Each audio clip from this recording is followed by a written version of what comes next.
Hey Umbraco fans, what I'm going to show you in this video is a feature from my package called Contentment, and it's the Bytes editor.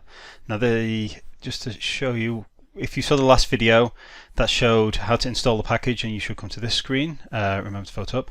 I've got documentation for each of the editors that we've got, and the Bytes one says it's a read-only label to display the file sizes in relative bytes. Okay, so there's full documentation on how this works over on my GitHub repository, but I will show you quite quickly how this works. Okay, so in the media section, if you upload, say, an image, let's just upload an image, which is the Contentment logo, and we look at it. Now, what you get is the file size in bytes. Now, sometimes for some content editors, and especially if you're non-technical, trying to get a gather of how big that is a little bit tricky. Obviously, you know, we can divide that mentally on our heads, you know, by however many 1,000 or 1,024 to get how many kilobytes that is. But in an effort to be friendly, and especially if this goes up into megabytes and God forbid gigabytes, then it can get a little bit more tricky. So what Bytes does is give a friendlier view of that.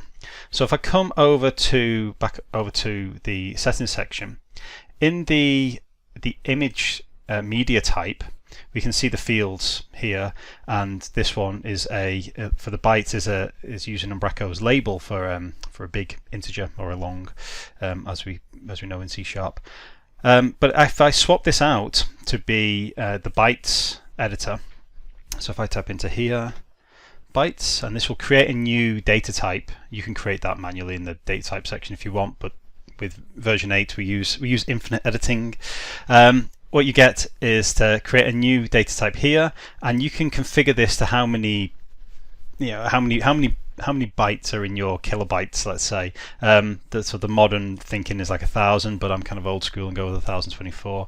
And then how many decimal places you would like to appear after it as well.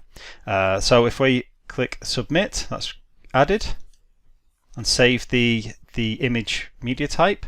Then if I come back to the media section and look at my image, we will see it says how many kilobytes that is. So you get a more of a quick interpretation of how big this thing is, just kind of a more friendlier approach. On the front end, if you're going to use that, it still stores the actual number of bytes. So if you need to calculate that on the front end, you can do totally as well. The documentation we have shows some code snippets.